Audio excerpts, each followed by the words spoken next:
Wage peace with your breath, wage healing with your touch, wage compassion with your eyes, wage peace.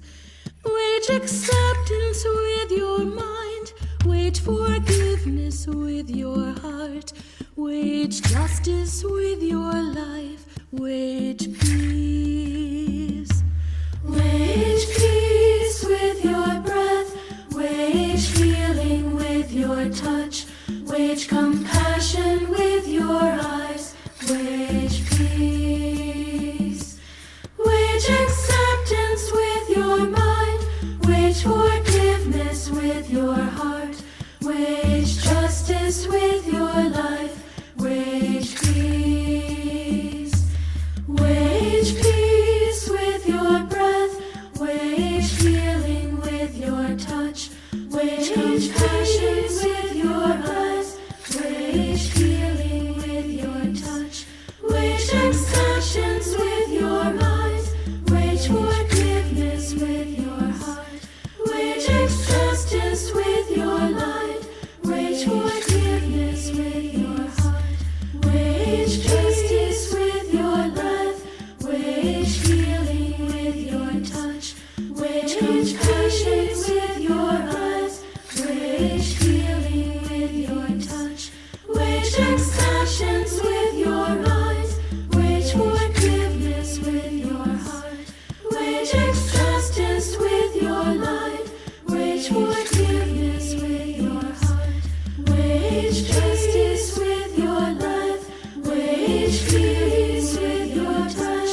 wage compassion with your touch, wage compassion with your touch, wage acceptance with your mind, wage acceptance with your mind, wage justice with your life, wage justice with your life, wage justice with your life, wage justice with your life, wage peace, wage peace.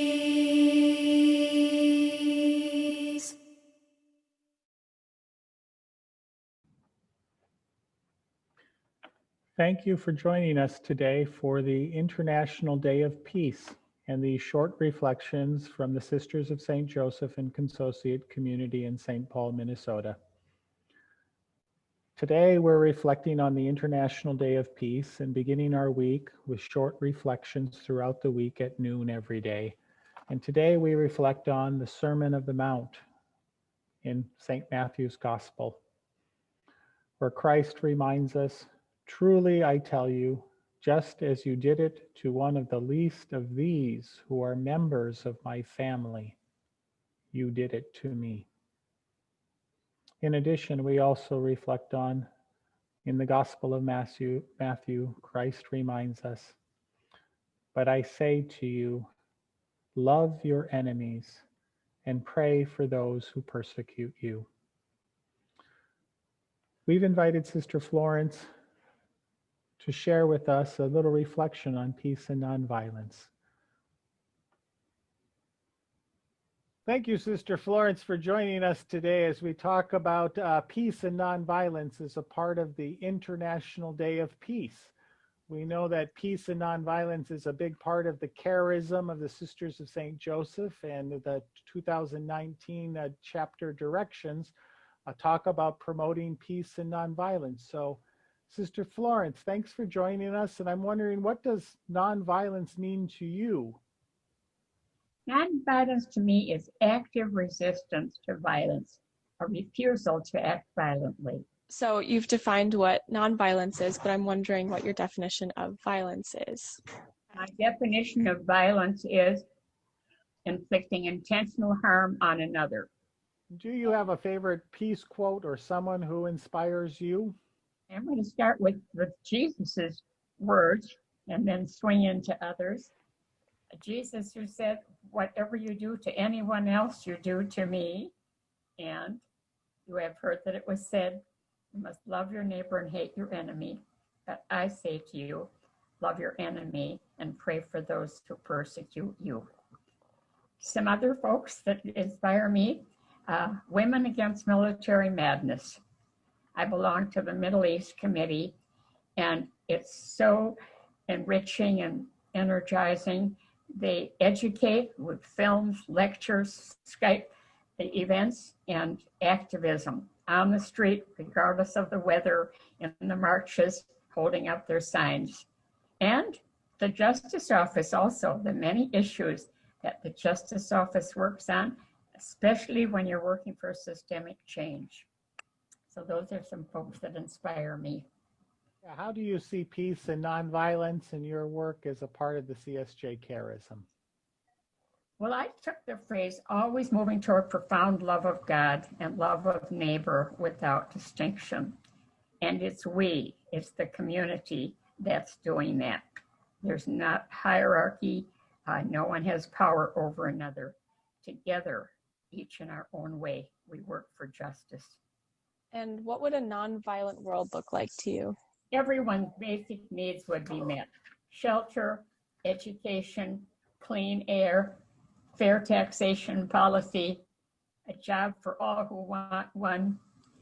And to quote the Our Father, your kingdom come, which is, your will be done on earth as it is in heaven.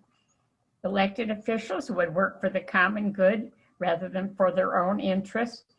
There'd be a functioning UN that is a forum for settling disputes.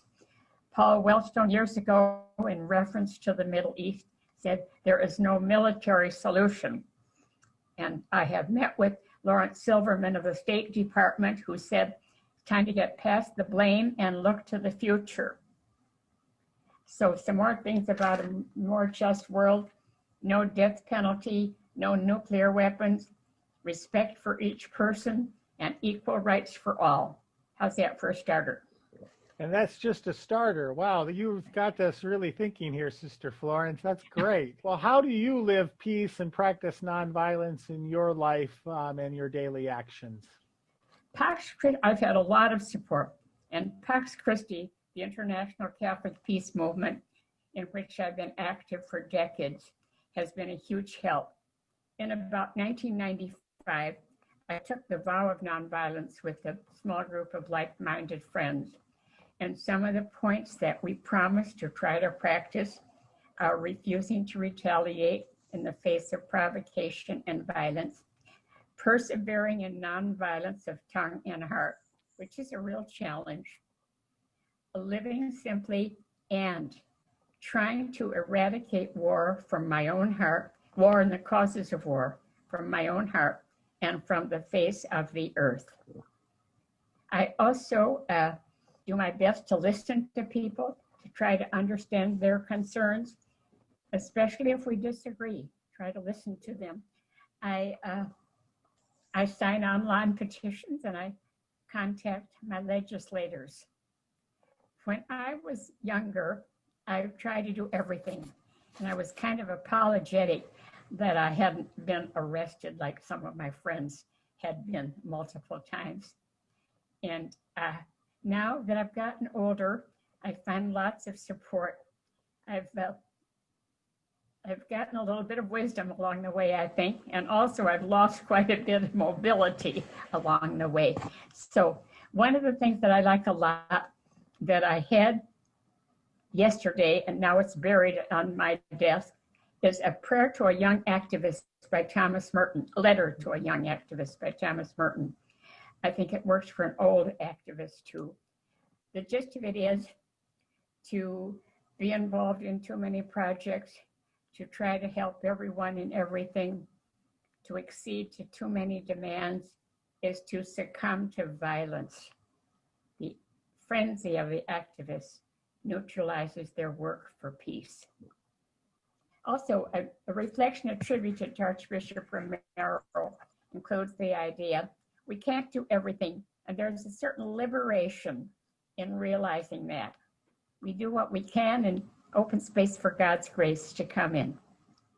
And also, Paul's teaching on the body of Christ to the Corinthians is very heartening to me. There are many parts to the body, but it's one body. And the hand cannot say to the ear, I don't need you. and the foot can't say to the tongue, I don't need you. And I translate that to be the person who prays, as I do, and others. I can't say to the one who's out in the streets, I don't need you. And the one who's gotten arrested can't say to the one who's just holding signs, not doing civil disobedience, I don't need you. So it's everybody together working, and very heartening to me. What's been your part in peace and nonviolence? How did you get started? What was your turning point to become very involved in being an active in nonviolence? I got started, I think, in the early 60s. Just having friends who were going to demonstrations and going with them. Walking around Minneapolis, I remember chanting 1, 2, 3, 4, U.S. out of El Salvador. I remember that. And then, so I kind of rode along with people. I wasn't any kind of a leader. But then when I went to Bethlehem, as I mentioned, my eyes were opened and I had a real focus to my activism. I have been very deliberate about not trying to do too much anymore. It's a little easier as I get older. Well, Sister Florence, thank you for sharing your commitment and passion for peace and nonviolence, and hopefully inspiring a few other people this week to think about peace and nonviolence. So thank you, Sister Florence. Yeah, Thank you. thank And you. if any words of wisdom are still here, it's okay. Thank you. Thank you so much.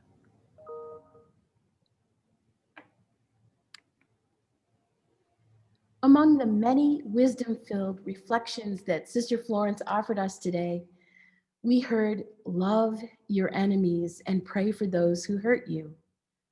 So you are invited to take these words, hold them close to your heart, pray, and as hard as it may be, work toward acting on them. We wish you peace.